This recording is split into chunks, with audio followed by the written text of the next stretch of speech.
Welcome to the Creation Grounds podcast, where we break down the success, habits, and the life of people in creative fields, discover how they've gotten to where they are, what they aspire to be, and how you can live your dreams too. Let's get to the show.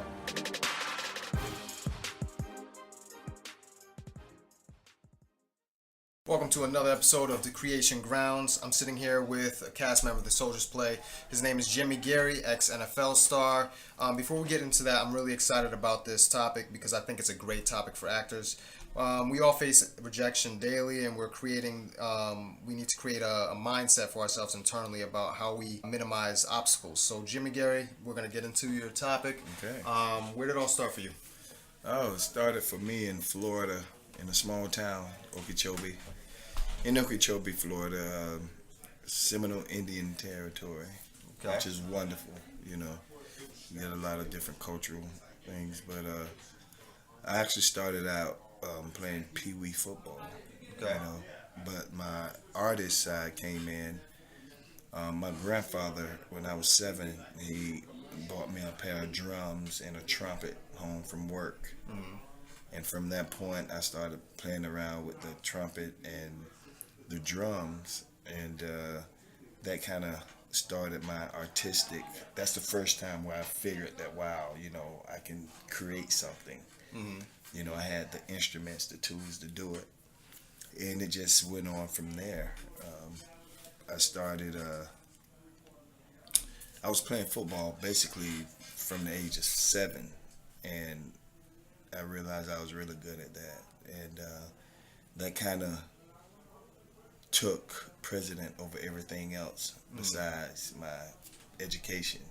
Okay. So even though I was an artist at heart, the acting wasn't even in my. It wasn't even in. It was in my body and my soul, but it wasn't the right time for it. Okay. You know? What was your earliest memory growing up?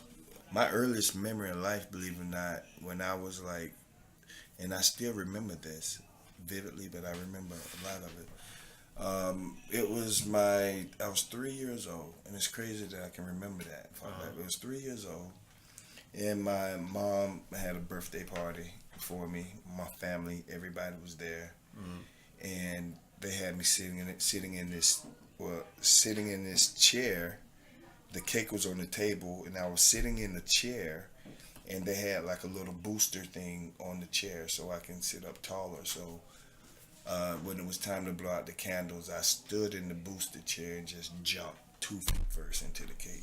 You jumped into the cake? That's hilarious. Yeah. That's funny. Because it was, I don't know, I was one of those kids where Causing trouble. I wasn't causing trouble, but I just didn't fear anything or anyone, which is a great trait to have, but as an adult. But as a kid, you know, it's like you gotta be afraid of something, or something's going to happen to you. Right. You know, you have to be afraid of putting your hand on this hot stove. You're going to get burnt. For sure. But as I got older, I guess I got a little wiser, you know. But stepping in that cake was my big thing, and my sisters and my family that remember that, they still talk about that. That's funny. And tell us about your start in football. How'd you get interested in football, and what brought you to be the #1 high school recruit in the country? Yeah, I played football I started playing when I was 7. So when I started playing football, it was just something that we did as kids, in the park. Mm-hmm. We just ran around and play, and it kind of got crazy because we were playing tackle football. Okay. With no pads. Right. And I remember these two friends of mine, they were like really going at it, and they were just running into each other head first. Okay. With no pads, like it was that crazy. So I learned how to play football in a environment where it was more like a gladiator event. Yeah. It wasn't like football. Football's a whole lot safer than what I used to play. But I didn't. I just played. Mm-hmm. It's like acting. You know, if you're in your head, it's not going to come out the way you want it. For sure. And football is the same way. I didn't think about it. I just did it. It was fun. you know. So my freshman year, I left Okeechobee and I went to South Fork, which is about 45 minutes to an hour away.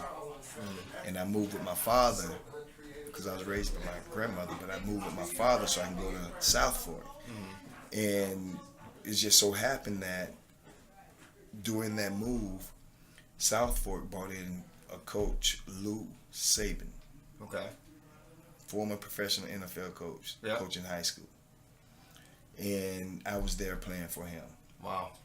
And after that year, not even after the year, I got injured during the season, and we wasn't as good as we thought. Lou Saban was coaching varsity. I was a freshman on the freshman team.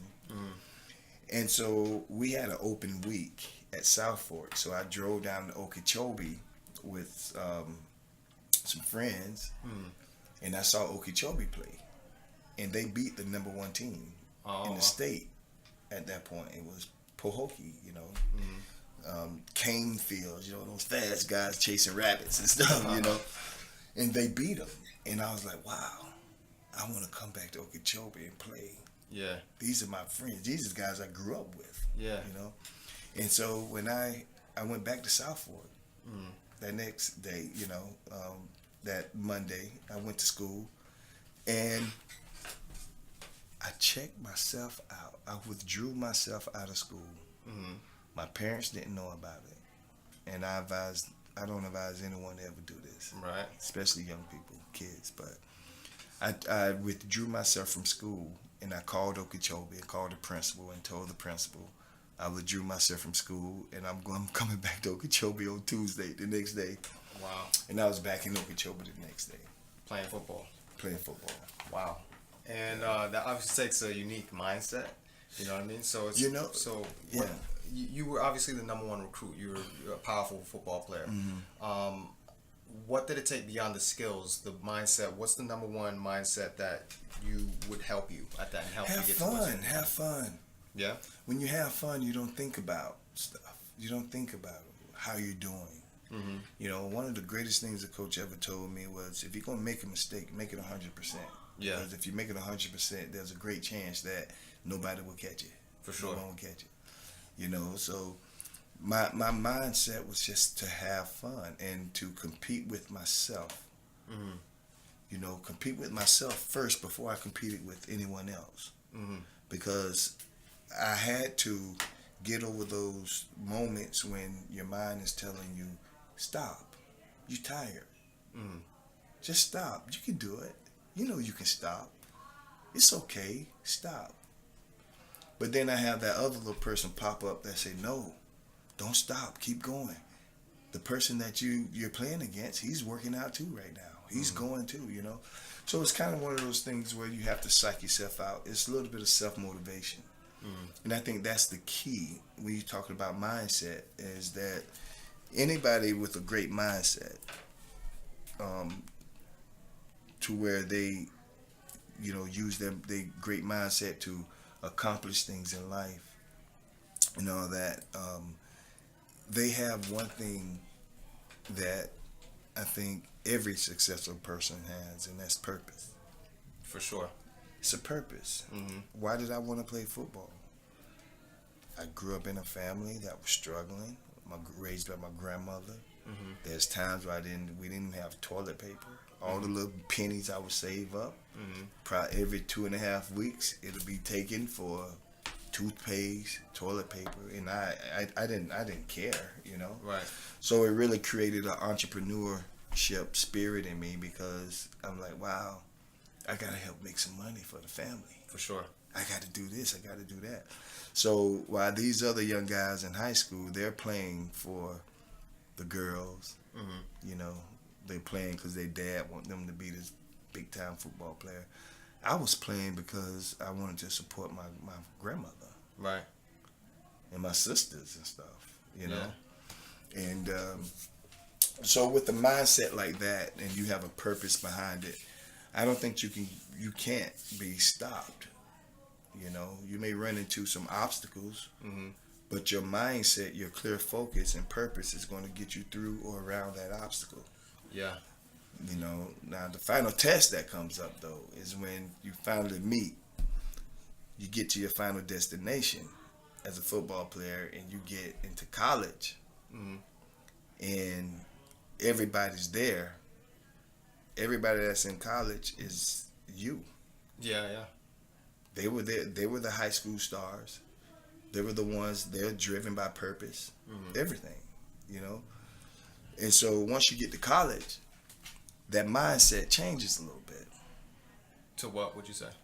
In college, it became more about representing your state, representing your high school. You know, I came out of Florida. I was the number one running back in the country. Mm-hmm. So I had to go to West Virginia and really show them that in one of the highest football recruiting states in the country, Mm-hmm. I was number one. Why was I number one? Purpose. Purpose, but what I do on the field too. See, the purpose drives what you do on the field. Right, for sure. So people wanted to know, you know, how can you run like that, man? What are you thinking when you're running through the holes? This is what guys used to ask me. You run through the holes so fast, and you can cut so quick. What are you thinking? I tried it. I can't do it. Mm-hmm. I can't do it. And a lot of things is, you know, a lot of people get in their heads, Mm-hmm. in their minds. But for me, my purpose went from wanting to take care of my grandmother, my family, to representing my hometown, representing the tri-state, you know, the Treasure Coast. I mean, representing the state of Florida. Mm-hmm. You know, just representing, and also for myself. Yeah, for sure. You know? I think that's really important. Just having that going into that purpose, and also just want it for yourself, having that hunger. You've been acting for a while. You have a lot of titles in a long career, a long filmography, and been on TV for a while. So this podcast is geared towards artists, towards actors, but I do think that there's a mindset that athletes have that can benefit actors. So what mindset do you think, coming from an athletic background, could benefit like artists? What can they adapt? I think you know, one thing for an athlete is teamwork. For sure. And one thing about football or any sport is that you're going to find out who's the weak link in the bunch, the weakest links in the bunch. Mm-hmm. You know? And on really good teams, when you find out, you can see, you don't call them out, but you can kind of see who's struggling with things. Mm-hmm. You help bring that person along. Right. You know, in acting, it's the same thing, especially doing theater. Mm-hmm. You know what I'm saying? It's like, you know, you're there, you're rehearsing, you're doing a play, and if your fellow actor over there struggling with something, and it's a scene that you're in, and they say, look, let's meet up later so we can do it. You know, we can work the scene.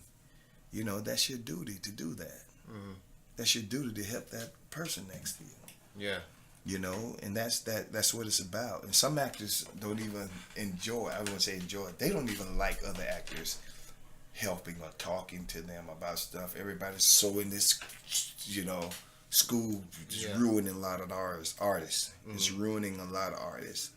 You know, schooling, acting school. Yeah, yeah. Not the acting school, the professors that's teaching it. You know? Right. These kids come out and they're robots. They don't live life.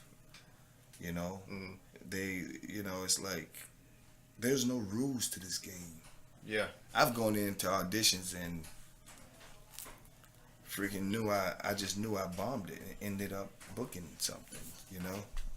Yeah, so that's interesting that you say that, because there's a lot of obstacles that happen like that with, you know, going into an audition, feeling like you bombed it, but it's not always the case. So that could be an obstacle. What do obstacles mean to you, Jimmy Gary? What do they mean? Because obviously you overcome the obstacles, so it's a different kind of meaning for you. So what do they mean? You know what? I'm ignorant when it comes to obstacles. So they just don't exist. I don't see them. I don't know it's an obstacle. There you go. I don't even know it's an obstacle. I just think that's part of the course. Right. So You know? you take it as a learning experience. Well, it's not even a learn. Well, I'm going to learn from. I learn from obstacles and also learn from taking the right path. You know, because you can take the right path and get there, but then realize when you're there was a quicker way to get there, or there was a way that you could have got more out of it. So I kind of just enjoy my journey, you know, and when it comes to obstacles, I just deal with them as they come and drive through them. But it's like it's just a part of life, For you sure. know. August Wilson said, you know, in one of his plays, you know, in life you got to take the crookeds with the With the straights. straights, yeah. Yep. And that stuck with me because life is an emotional roller coaster. You're gonna go through it. But as an artist, though, you want that. Yeah, you can use it. You want that. I mean, that's any good actor. They're drawing from their life experiences. You know, so you want that. That's why it doesn't bother me. Yeah, that's real, man. So you left the NFL, Right. And you were homeless, living in a car for a while. Well, I left the NFL Uh-huh. because I got injured, and so I was like, okay, NFL is done. I got offers to play in Australia, play rugby. Yeah. I got offers from other teams to come play, but I was hurt. You know, I was injured, and it's like I was thinking, like, man, you know, I get married and have a kid. Mm-hmm. You know, I want to be able to run around with my kid and this and that. And with the injury that I had, it was like, okay, this injury over time can get bad. So Yeah. I'm like, okay, let me stop putting all this pounding on my joints and, you know, switch careers. So I went back to West Virginia and got into the acting program. This is after I already had a history degree from West Virginia. So this is a second degree, my BFA in acting. And what's crazy is that I wasn't supposed to do it. What? But, I was in the acting studio, Yeah. and you're not supposed to audition for any films or TV shows or anything while you're in school, Yeah. right? And there was a audition in Pittsburgh for a movie called Better Days, and I went on audition just to go try this acting stuff out to see if it was working what my professors were teaching me, and I booked it. Okay. You know, and the shoots in New York. So I called my professor and said, hey, listen. I said, Jerry, I'm sorry, man. He's like, what you apologizing for? I said, I went on an audition. He was like, God damn it, Jimmy. You know, he was like, no, I'm just playing. So how'd it go? What happened? I said, I booked it. He said, well, that's great. That's great. Even though you're not supposed to be going on auditions, that's great. And he was like, when does it shoot? And I'm like, it shoots next semester. And he was like, oh, well, Jimmy, you want to, he was like, where is it shooting? I was like, it's shooting in New York. And he was like, well, you're going to miss, you know, Your school. your school. And I was like, you're right. I'm just going to stay and finish school. He said, nah, go do the movie. I came to do the movie in New York. Better Days, wonderful film. I mean, it was released video, DVD at the time with all the blockbusters and everything. And I was living with the director at the time. Wow. And while I was shooting, the director was like, okay, just stay with me. You come in, you know. And so after we finished shooting the film, I don't have anywhere to go. Right. I'm in New York. Okay. So you started. I'm not even in school. I had to leave school to shoot this film. Right. So I'm not in school. I'm in New York City, and I have nowhere to live. So the director, God bless him, he passed away, Norman Linton, wonderful director. He suggested, said, why don't you you got some money, why don't you just buy my white car? I mean, it's broken down, but I'll sell it to you for $100. And I was like, all right. So I bought the car from him, got it fixed. Cost me about $200 to get it fixed, so I got a car for $300. Wow. And I lived in it. Yeah. How long was that? How long were you living in it? Close to 6 months. Wow, man. I would park in Queens. Yeah. In Jamaica, Queens. Stupid me. In Jamaica, Queens. Yeah. And I was just, sleep and wake up and go to the gym in the morning, change and do everything I had to do, until, I'm sleeping, and then I look up and there's guys, people peeking in the windows, and, just crazy stuff. So I kind of changed neighborhoods a little bit, Yeah. just for a little safety for myself, But people ask me, they're like, "So, man, wasn't you scared or upset? You was homeless, I'm like, I was too ignorant to even understand. That goes into your obstacles. You don't see that. That's part of the obstacle. Yeah. Ignorance is not a negative thing. Mm-hmm. Yeah. A person, one of the craziest things is that my dad used to tell me a story about how strong the mind is and things like that. He said a man went into the hospital and he had been living with cancer for 9 years, and it was bad, but he wouldn't die. Mm-hmm. He just wouldn't die. He didn't know he had cancer. Mm-hmm. He just knew something was wrong with him. Mm-hmm. He didn't know what it was, Went to the hospital. That 9th year, he went to the hospital. His wife couldn't take it no more. Mm-hmm. She said, "You're losing weight. You gotta go, to the hospital." He went to the hospital, and the doctor told him he had cancer.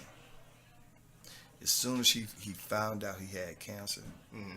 he passed away. Wow. So sometimes not knowing, it lets you know how strong the mind is. Right. And he passed away because when he found that out, he knew he was dying. Right. And when you go see a doctor and the doctor tells you, "I'm sorry, Mm-hmm. but you got cancer." I'm like, for me, if that happened to me, I'm like, man, shut up. Right. Don't talk to me like that, because mentally they can do something to you and take you down. And I lost my mother from cancer, so I've been through it. Right. But the mind is strong. I've been around people who beat it, Yep. and I've been around people who didn't. And so when I bring that back to,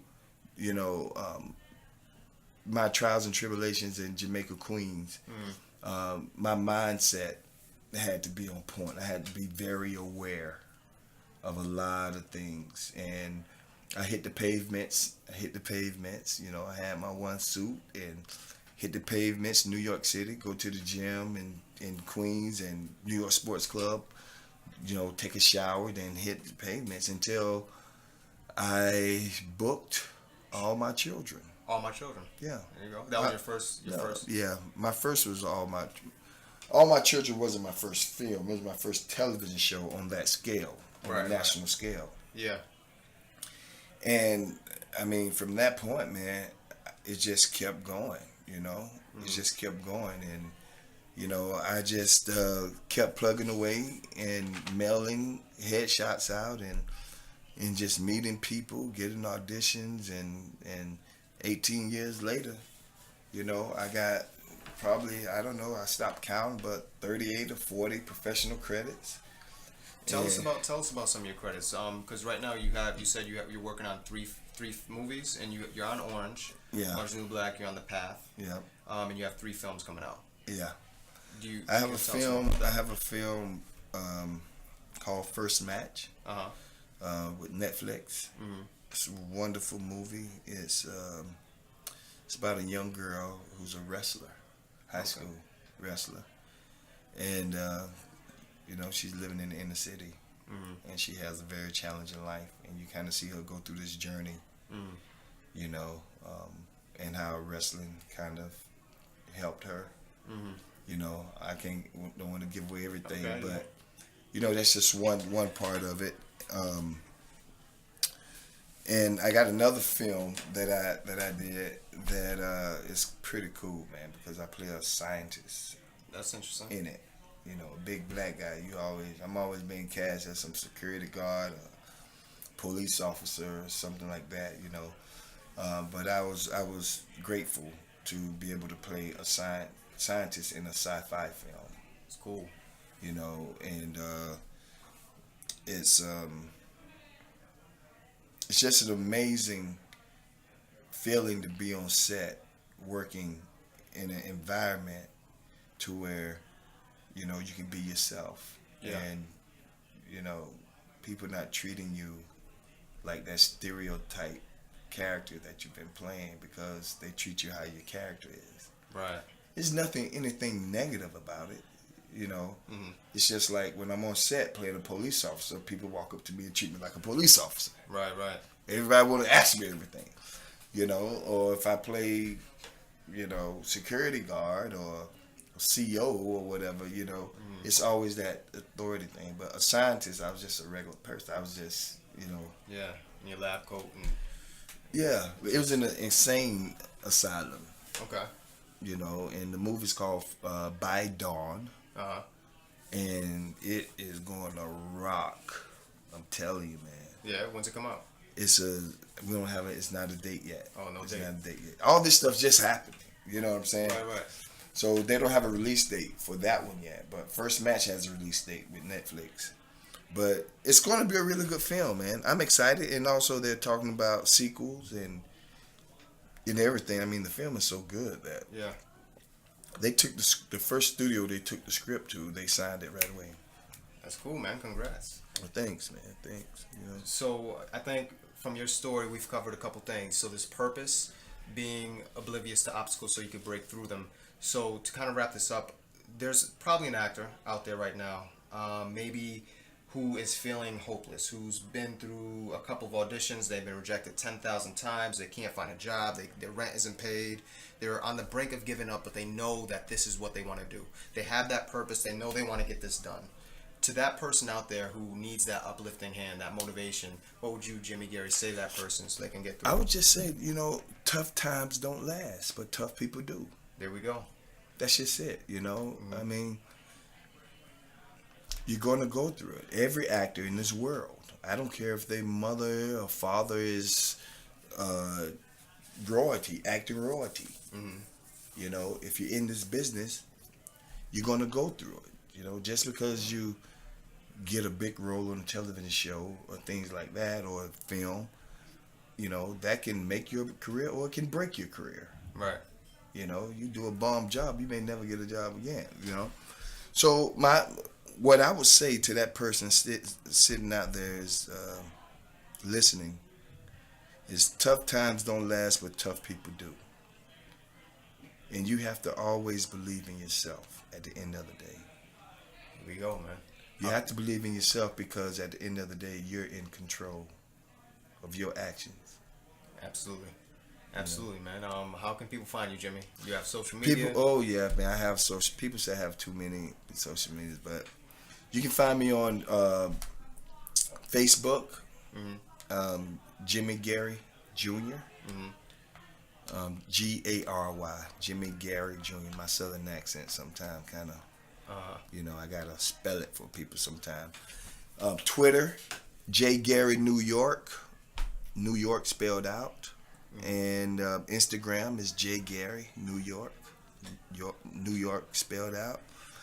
And what was it? Twitter, Instagram, Facebook. I guess that's it. That's it. It's simple. It's simple, you know. But send me a shout out. I respond. I talk to people. You know, I'm a busy man. I'm still on my grind, just like everybody else. Tell me about the play you're in right now and who you playing. Well, right now I'm in a show. A Soldier's Play, which is a classic by that's being produced by the Negro Ensemble Company, which produced the original production. And words can't even describe my